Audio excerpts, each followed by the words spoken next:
$4 to $9 billion a year in federal funding for many projects. But the thing is that in taxes and revenue, what the United States receives back throughout its companies, throughout its schemes of taxation, it's around $72 billion. $72 billion. And the thing is that's the trend. They want us to pay that same amount that they take off yearly. They wanted to establish it as a debt. Nobody on both parts, because the main politicians in Puerto Rico, at least the ones that have been ruling literally for over 67 years now, those politicians, they do not want, because they know that most of them, if you make a throughout audit of that debt, they will be in jail, they will be arrested, and they will have cases. So in the matter, it will be a disaster, a PR disaster for the United States. The United States is not dumb. They know this corruption is going on. They know this corruption is rampant. And the thing is that they actually, what they do, they catch a medium or small fish here and then. And hey, here we are. We're doing something. When actually what it's going on is actually the opposite, because in a whole broader level, these two ruling parties have been able of creating their own schemes to get money, and to keep their bodies working and the contracts flowing, even though if it is not the right people for the job, and it's quite sickening. And there's where we go back once again to what I was talking in the beginning about George Carlin. And that is in the part that, especially if you're a Puerto Rican, I feel you 100%. It's not like I don't understand where you're coming from when you tell me I'm not getting into a voting booth. I'm not going to waste my time there. That thing is rigged.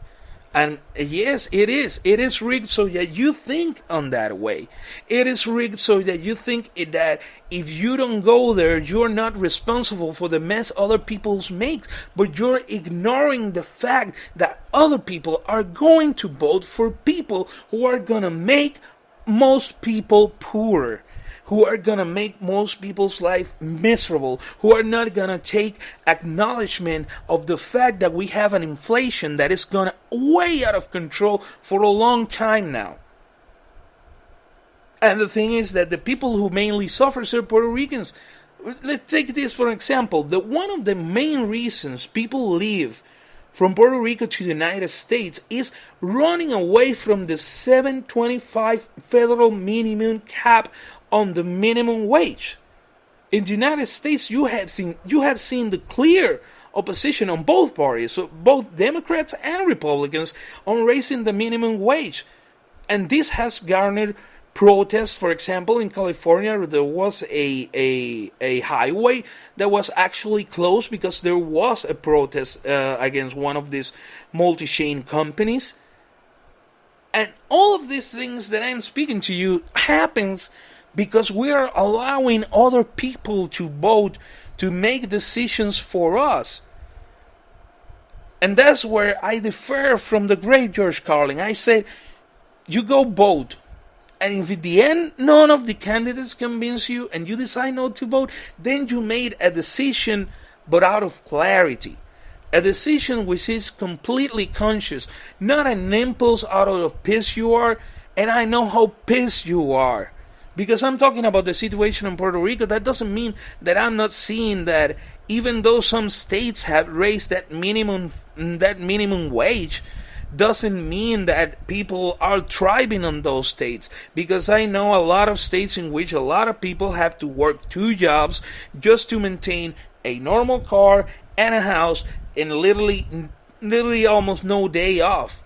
No days off. Because when you have 1 day off or 1 job, then you are going to the other. People doing 2 full-time jobs a day. You know what's that? A commute, let's say 3 hours of commute, that's 19 hours of the day. You're supposed to at least get 7 hours of sleep. 7 hours of sleep. And you're barely getting 5 hours of sleep between jobs. And then you see all this illness, diabetes, heart pressure, which is one. If you dig, because people, sometimes I tend to make searches maybe for the strangest things like ever. And the thing is that I've seen videos, and not only videos, I've seen it myself, working in a call center and seeing colleagues who work in the call center being dragged out in stretchers. And mostly because of the pressures of the bosses, the pressures of the clients themselves, which was on a podcast that we talked earlier on, and it keeps going on and on. In the case of Puerto Rico, those jobs paid $8 an hour, which makes it virtually impossible for those people to live.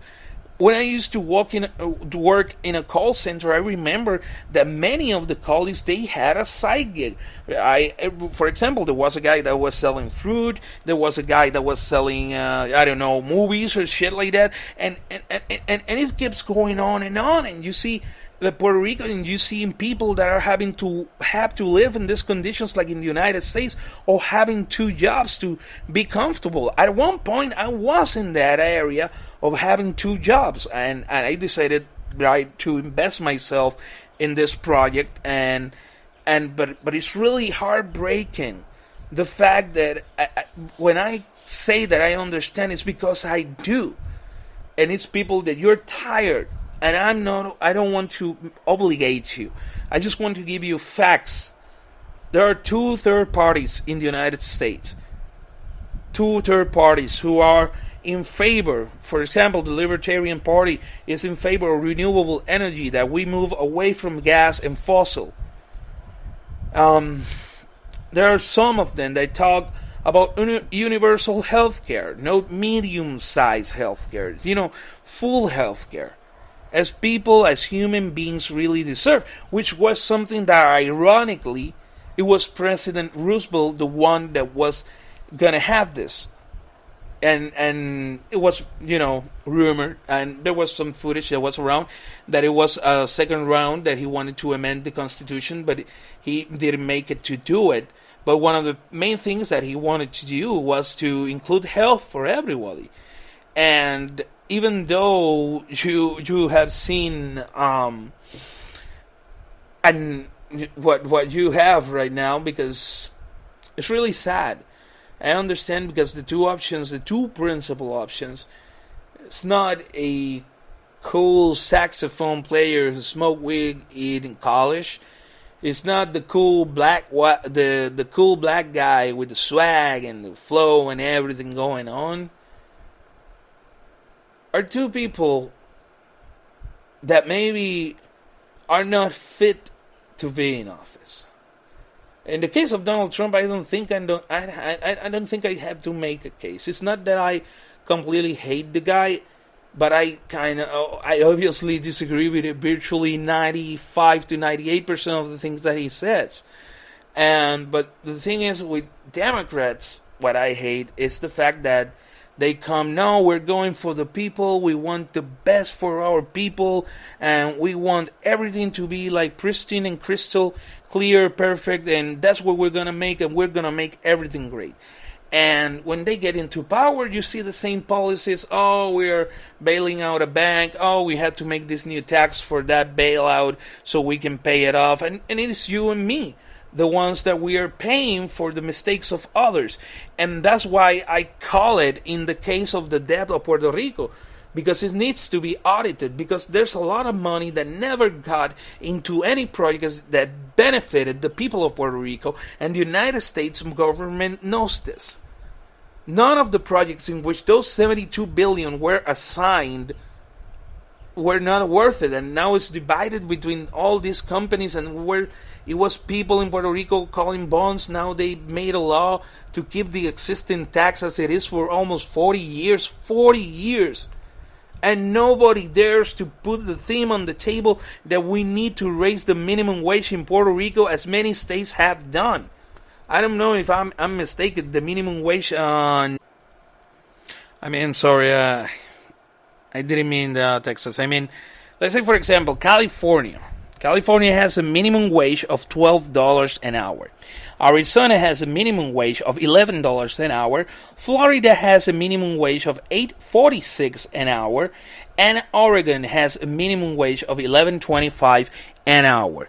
those minimum wages are mildly kind of adjusting to the reality that it is the everyday expense and living in those states. As for, there are many other states who have a 725 minimum, mostly, and you're gonna see the pattern here that mostly of them are Republican, but there are some of them that are Democrats. So the thing is that this is like perhaps the trillionth time that you heard this, but the thing is that there's companies. These companies put money into campaigns. They create super PACs. Through these super PACs, they bombard you with many ads that you don't want to see. I don't want to see them, but you have to see them anyway because they bought the space. And the thing is that many of these ads that get by is through these super PACs, because these are groups that want to maintain a certain order and a certain laws in place so they can make lots and loads of money. And it's really unfair for the people. It's not only that it is unfair to the people, the thing is that once those people get elected, they're not for you there. And on the case of Joe Biden especially, this is a guy really associated mostly with the train industry of the United States. He's not a guy that has a open compromise with Latin American countries. He's a guy who has not proved to have any sort of leverage on Latin America whatsoever. He's like, I'm gonna undo what Trump has done. But what exactly are you gonna do, yo? What exactly are you gonna do? You have made positions that if it were up to you, you would revert the cannabis laws that are in place in many states throughout the United States, which have allowed even recreational use of marijuana. But you go even further, and you have plans, for example, by picking Kamala Harris. And it's like a meme that I stumbled upon the web a couple of weeks ago, in which it was like this kind of Willy Wonka background, and it had Joe Biden, and it say, "And welcome with me to a world of mass incarceration," and it is really funny, but at the same time it's just really sad, because something that I have covered in the Spanish side of the podcast, El Macedon podcast, but I cannot stress that enough. The thing in the United States is that penitentiary serves as a way of making money for judges, for district attorneys, DAs, sheriffs, who turn into these cases. Let's say, for example, the infamous, to be exact, PA child care case, in which they were getting minors, for example, in getting a fight in the mall, just throwing a fork over the table a little bit too hard, just answering back to one of your parents, and you were doing 2 years, wasting your entire life inside a room while these people were getting money and they were paying the judge who wouldn't even look these kids on the faces. And it's a real case. You can look it up, the PA child care controversy. You can look it up on Google so you can get further information on it. But so those are kinds of business, and have been vinculated in some time to also Republicans and Democrats at sometimes, because it's not the only case that exists in the United States on that kind of misconduct in the part of judges. In this case, that they were getting money to get these kids convicted, so the federal programs will still pay these supposed to be private subsidiaries who were providing the penitentiary service for these rampant criminals, you know. And the thing is that it's really hard. It's really hard. So, moving from that part to where we are, I present you the two sides of a coin.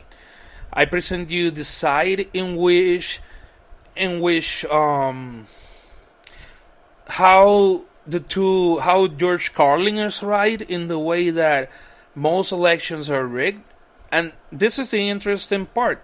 As I was mentioning, as I've mentioned a lot of times, but I haven't got through it, is the fact that they are rigged to make you feel that way. They are rigged so that you feel that the safest thing to do, that you have no thing to do. This is life, this is how it is, and you have to deal with it. And the thing in how they ensure